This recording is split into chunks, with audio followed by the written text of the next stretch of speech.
자, 내신 기간 때 내신 계획을 어떻게 짜야 되는지 내가 이야기를 해볼게.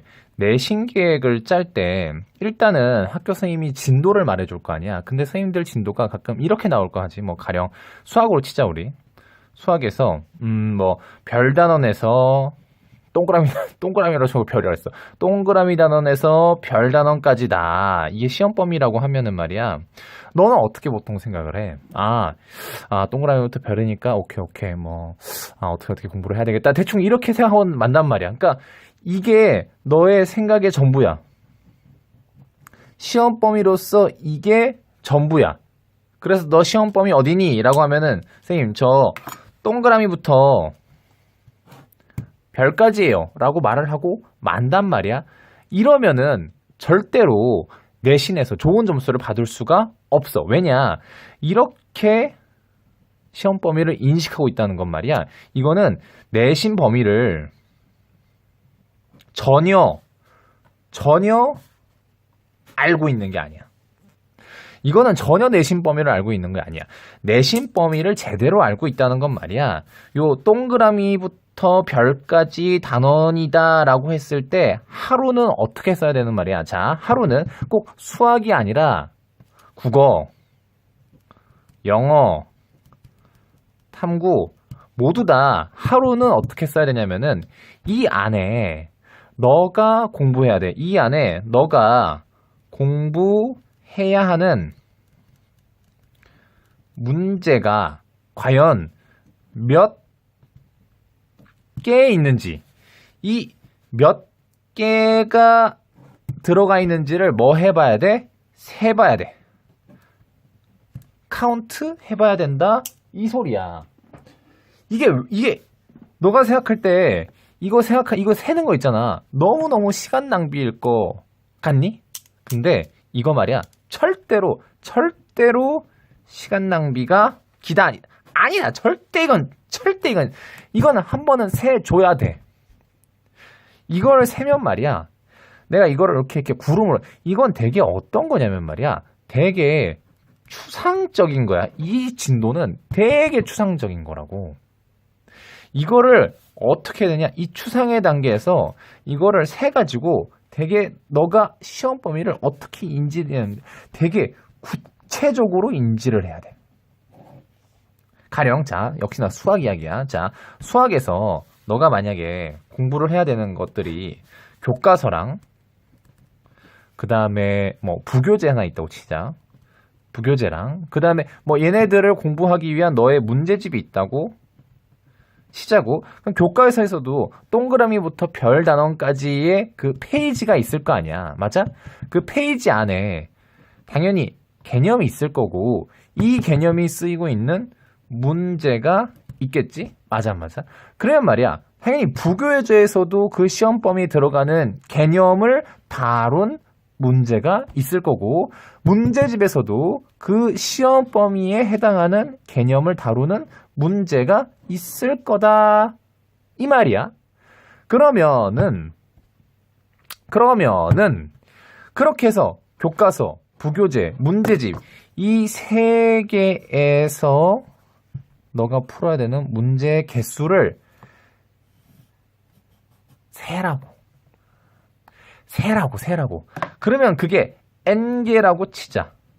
너의 시험 범위는 이 n개가 바로 진짜 너의 시험 범위인 거야. 이 n개가 뭐 687개라고 하자. 내가 이면했어. 687개야. 그럼 오늘을 기점으로 시험 날까지 만약에 m일이 있다고 치자고. 그러면은 이게 m분의 687이 바로 너가 오늘 공부해야 하는 문제 개수 아니겠니? 맞아 안 맞아?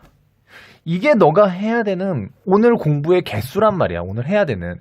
이렇게 구체적으로 그려놔야 이게 지금 뭐 오늘 내가 해야 되는 게 뭐 가령 이게 뭐 34개라고 치자고. 그럼 내가 34개 문제를 풀어야 되는데 내가 동그라미 단어는 조금 개념이 약해. 그래서 개념 공부부터 따박따박 해 나가면서 34개 문제를 풀려면은 내가 평소에 2시간 정도 수학 공부를 하려 하고 있는데 2시간으로는 택도 없을 것 같다. 아하. 그러면은 한 3시간? 그래, 3시간은 써야 되는 거니까 원래 내가 수학이랑 뭐 탐구 뭐 공부하려고 했는데 탐구 날리고 탐구 내일 하고 수학에만 조금 집중을 하고 나머지 공부들을 해야 되겠다. 이렇게 계획을 짤 수가 있다라는 거야. 뭘 했음으로써 이거를 해서 이거 문제를 파악한 다음에 그거를 세서 너의 시험 범위를 구체적으로 만들어 놓으니까 이게 수학에서만 해야 되는 거냐? 당연히 내가 아니라 그랬어. 국어, 영어, 탐구도 해야 된다 그래서 이거를 한 번은 해야 된다고. 뭘 할 때 여기 내신 계획을 짤 때. 내신 계획을 짤 때 너가 이것들을 다 해놓고 그래서 달력에다가 가령 만약에 자 여기로 들어와봐 여기로 그래서 오늘 풀어야 되는 수학 문제가 n분의 687개야. 근데 너가 시험 공부 뭐 수학만 하는 거 아니잖아. 딴 과목들도 해야 되잖아. 그랬더니만 뭐 월부터 일요일까지 있는데 월요일 날 해야 되겠고 화요일 날은 딴 공부해야 될 것 같아서 못 할 것 같고 수요일 날도 못 할 것 같고 목요일 날에는 그래도 수학 공부를 할 수 있을 것 같아. 그러면은 이날은 n분의 687개 했지. 못했지. 그럼 화요일, 수요일치까지 합쳐서 목요일 날 것까지 해야. 즉 n분의 687 곱하기 3이 바로 이 목요일 날 너가 해야 되는 공부량 아니겠니?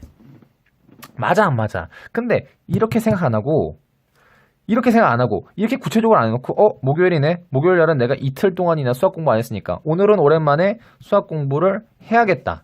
이래 놓고서 수학 공부를 그냥 요렇게 갖고 있는 내 수학 시험 범위가 동그라미부터 별 단원이었지. 근데 내가 월요일 날 수학 공부를 했어. 월요일 날 수학 공부를 A, B, C만큼 했어. 그럼 목요일 날 나 D 해야 되겠다. D가 좀 어려워서 원래는 D 이쯤 할라 그랬는데 E는 못하고 그냥 D만 했다. 오케이. 그럼 내신 공부했음. 이러면은 된다, 안 된다? 안 된다. 안 된다. 그러면은 이게 어떻게 되느냐? 이런 식으로 하게 되면은 결국은 분명히 너는 내신 공부를 했어. 그것도 열심히 하기는 했어. 근데 시험 전날 어떤 생각이 돼? 와, 왜 이렇게 할게 많지? 혹은 나 분명히 되게 예전부터 내신 공부를 해야 하는데 나 안 한 거 왜 이렇게 많지? 이렇게 된다 이 말이야. 그러니까 해도 한 게 아니게 되는 거지. 그 시작은 뭐였다? 그렇게 된 이유는 뭐였다? 바로 계획을 너무나 추상적인 범위에서 짰기 때문에. 추상적인 범위에서 짜면 안 된다. 그래서 어떻게 해야 된다? 일일이. 그러니까 문제 단위로 세는 게 좋아. 이게 페이지 쪽수로만 하는 것도 난 조금 너무 추상적이다라고 보는 쪽이야. 그 페이지 안에 풀어야 될 문제들, 뭐 너무 쉬운 문제들은 날려. 그런 건 뭐 날리고, 진짜 얘네들은 공부해야겠다. 그런 문제를 하나하나 하루 정도 세는 거야. 하루 정도 세라고. 그렇게 세서 그 세는 시간 아까워하지 말고 세서 매일매일 해야 될 양을 확실하게 인지해서 그 인지한 거를 가지고서 공부를 늘 해내는 것이 훨씬 더 남는 장사예요. 무조건 그게 남는 장사야. 괜히 이 시간 아까워할 거 없어. 매일매일 달성해내는 게 남는 장사라는 거를 명심을 해줘야 돼. 오케이? 그게 내신 계획이다. 뭐 내신 계획이라고 뭐 거창한 거 그런 거 없다. 이런 노가다. 그 다음에 그 노가다를 시험 앞둔 날짜로 나눔으로써 내신 범위를, 요런 추상적인 내신 범위를 구체적으로 너가 만들어낸다면은 제대로 된 내신 계획 짜가지고, 물론 그 다음에 이 내신 계획에 따라서 실행하는 일은 당연히 별개겠지? 당연히 별개겠지? 물론 당연히 별개이기 때문에 코칭 같은 걸 받는 거지만, 그래도 이렇게 해놓고서 실행하는 거랑 이렇게 안 해놓고서 실행하는 거랑은 완전히 하늘과 땅 차이야. 완전히 하늘과 땅 차이니까 뭐 이거 기억해. 이렇게 이렇게까지 아직도 시험 범위 요거랑 사실은 큰 차이 없는 거 내가 뭐라고 했어요? 요거 뭐 페이지 34쪽부터 페이지 68쪽 이렇게 기억하고 있는 거나 차이 없어. 똑같아. 이렇게 완전히 구체적으로 너 손에 쥘 수 있는 그 구체적인 양으로 떠올리지 않으면은 내신 계획 짤 수 없고 그 계획에 따라서 공부할 수도 없다. 요거 명심했으면 좋겠다. 주말, 평일 가리지 않고 주말, 평일 가리지 않고 평일, 주말 가리지 않고 이렇게 해야 될 하루에 해야 될 양이 나왔으면 이거는 어떻게 반드시 지키도록 한다. 무슨 말인지 알겠니?